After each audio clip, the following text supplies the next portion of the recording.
Candle range theory is deceptively straightforward, but don't underestimate it. Despite its simplicity, it's one of the most powerful approaches I've ever applied in trading. A big reason it works so well is because it's still relatively new. Most traders haven't learned how to apply it correctly yet, and that lack of understanding creates an advantage for you. When used properly, this method can deliver a high win rate, as long as you master three key elements: selecting the correct candle, knowing where to enter, and defining your exit precisely. In this video, I'll break all of this down in the clearest way possible, using real market examples.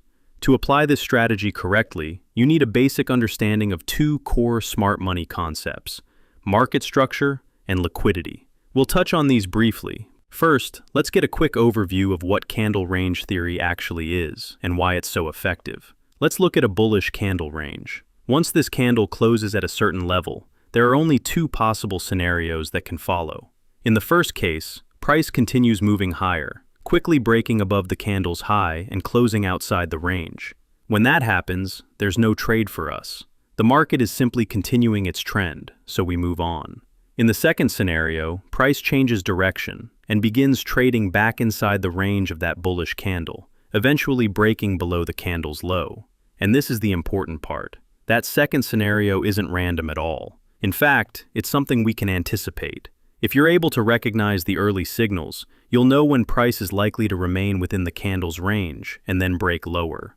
That's the setup we're targeting. By identifying it in real time, you can enter at the correct moment and capture the move as price travels through the range. Let's walk through a few chart examples. Take a look at this candle. The first step is to mark its high and its low. That defines the candle's range. Now pay close attention to the candle that follows. If it breaks above the range and closes higher, we ignore it. There's no opportunity here. The bullish trend is simply continuing. However, if the next candle moves back into the range and closes inside it, that's when it becomes interesting. Notice this example. The next candle initially pushes above the range, but then closes back within it. That's our early warning signal. And look at what happens afterward. Price begins to fall, remains inside the range for a period, and eventually breaks below the low of the bullish candle. That's a textbook trade setup. Now let's look at another case. Here, a bullish candle forms, and we mark both its high and low. The following candle breaks above the range and continues higher. We disregard this one. There's no setup here. Now consider this example instead. A bearish candle forms, but this time the next candle doesn't continue lower. Instead, price stays within the range and then breaks out above the high. This is where things get interesting. It's the same concept, but applied in the opposite direction. In this case, the range candle was bearish, and that leads us to an important question. How do we actually trade these moves? More importantly, how can we anticipate them before they occur? In every example, we're always dealing with two possible outcomes. Price has only two choices. It either breaks out of the range, or it remains inside and continues trading within that range. At first glance, this can feel completely unpredictable, almost like we're just guessing which outcome will play out. But here's where it gets interesting. Let's introduce something you probably didn't expect in trading: the law of non-contradiction. This is a fundamental principle from classical Aristotelian logic. It states that something cannot be both true and false at the same time. Applied to trading, this means that if price is not leaving the range, then by definition, it must be staying within the range. And when that happens, the candle range trade setup is actively forming.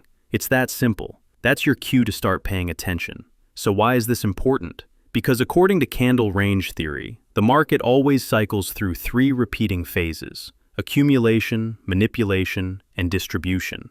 When price breaks out of a range temporarily and then moves back inside, that action represents the manipulation phase. This is exactly where smart money leaves clear footprints. At this stage, we want to drop down to lower time frames to validate that manipulation by confirming those smart money signatures. And when that confirmation appears, that's the golden moment. That's when we start looking for entries. This type of manipulation is never random. It's deliberately created by market makers. And once you learn how to recognize it, you can position yourself ahead of the move before it fully unfolds. Now that you understand the mechanics of candle range theory, let's move on to the next critical question. Which candles should you actually focus on trading? Traditionally, the classic approach targets large range candles that form around key session times, such as the 8 a.m. or 11 a.m. market opens. But let's be honest, that method isn't always reliable. Sometimes it works, and other times it completely fails. That's why I developed my own approach, and it's been producing very consistent results. This is how I do it. I start on the 1-hour chart and zoom out to get a clear view of the overall market structure. Am I looking at an uptrend, a downtrend, or a consolidating market? Let's break this down with an example. The previous week began with strong bullish momentum. Price pushed higher, then sold off aggressively, closing near the lows. The new week opens at a lower level, moves up slightly, and then drops again. But here's the critical point. Price taps into an order block. From that level, the market begins to trend upward. By analyzing the structure first, I know exactly what type of candle range I should be looking for, not based on time alone, but based on context, and that context changes everything. Now let's take this a step further and view it from a weekly market structure perspective. When price reaches a prior high and closes above it, that move is significant. It confirms a break in structure. If you look closely, the structure becomes obvious. We have a high, a low, and a lower high, which confirms an existing downtrend. But then we see this low, followed by this high, and then a higher low, signaling that a new uptrend may be forming. To confirm that shift, all we need is a higher high. And once that break occurs, it confirms that price will create a higher high relative to the previous one. This validates a clear change of character, transitioning from a downtrend into a fresh uptrend. Based on the market structure, we can see that this candle did not break the previous low, which tells us it's not a reversal. It's simply a pullback. And from my experience, pullback candles offer some of the best opportunities to trade directly within their range. Why is that? Because the next move almost always respects that range and trades cleanly through it. Or, if it doesn't, it will exit the range decisively enough to signal a true reversal. And that's exactly what we want to see. From any range candle, we expect one of two outcomes. Either price clearly leaves the range, or it remains inside and trades within it. Pullback candles tend to execute this behavior exceptionally well.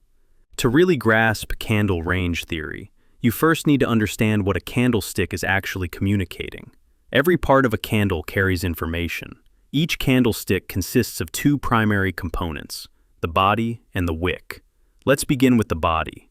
The body represents the distance between the candle's open and close. If the close is higher than the open, it means price started lower and finished higher. That makes it a bullish candle. If the close is lower than the open, price started higher and finished lower. In that case, it's a bearish candle. Now let's talk about the wick, also referred to as the shadow. These are the thin lines extending above and below the body. They show how far price traveled beyond the open and close before the candle was completed. But this is where most traders misunderstand things. The body is where market makers leave their signature. They control the open and the close. They decide where the candle ultimately finishes. The wicks, by contrast, often represent retail behavior. Stop hunts, late entries, panic buying, or selling. All of that disorder gets printed into the wicks. So when we analyze a candlestick, we're not just observing price movement. We're identifying who had control and where the real battle took place. That's why, in candle range theory, when we analyze a pullback candle, we pay close attention to the area between the high and the close in a bullish candle, and between the low and the close in a bearish candle. That's typically where manipulation occurs. So this is the process. First, we define the range of the pullback candle. And this step is crucial. When analyzing this pullback candle, we focus specifically on the space between the candle's low and its close. This is where the manipulation phase is usually hidden, and that's exactly where we look for our entry. Within the range of this pullback candle, the manipulation phase sits between the low and the close. That's where the market maker is most likely placing long orders. We often see these large positions revealed through engulfing patterns or clearly defined order blocks. Every time I identify a strong pullback candle on a higher time frame, I immediately drop down to lower time frames. That's where the market maker's footprints become unmistakable. Let's break it down further. Right here, on the lower time frame, we can clearly identify an engulfing pattern. Just beneath it, there's a clean order block that price has already interacted with. That's all the confirmation I need. It tells me smart money has already acted. The footprints are clearly visible. All we need to do now is follow those footprints. Here we have the second order block. To identify these order blocks, I'm using a specific technique. The first order block has already been mitigated, so the second one offers a much better entry. This is the zone where I'll execute my trade. The setup is clean, the reasoning behind it is solid, and this single position can easily yield 50 pips. If you're curious about how I identify these order blocks, or if you've had trouble marking them clearly on your own charts, make sure to watch the video linked in the top right corner. Learning a new method isn't easy, but remember, this one works. Let's move on to another example, this time a more advanced one. We're clearly in an uptrend, but price has just tapped into a buy-side liquidity zone at this level. After that, a bearish candle forms. As long as this bearish candle and the one that follows remain above this low, we treat the move as a pullback. However, reacting from a liquidity level makes this situation risky. That tells us we need to slow down and analyze the chart more carefully. First, we define this candle's range and mark its manipulation zone. That's the area between the low and the close, just as we discussed earlier. Next, we drop down to lower time frames to look for smart money footprints. On the 30-minute chart, there's nothing. On the 15-minute chart, still nothing. Even on the 5-minute chart, there's no clear confirmation. This is the point where most traders lose patience, but this is exactly when caution matters most. Here's the reason. This liquidity grab could be the beginning of a full reversal.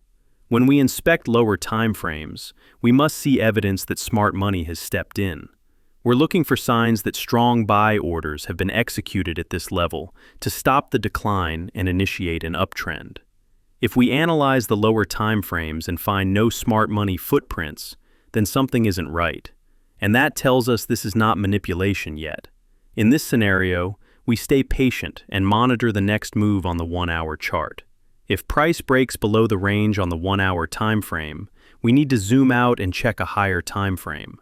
When we do that, we can see that this entire move, made up of several smaller candles, actually forms a single range candle on the 4-hour chart. This is critical. When multiple lower time frame candles combine into one larger structure, we treat it as a single range candle on the higher time frame. Once we identify it, that candle becomes our new point of focus.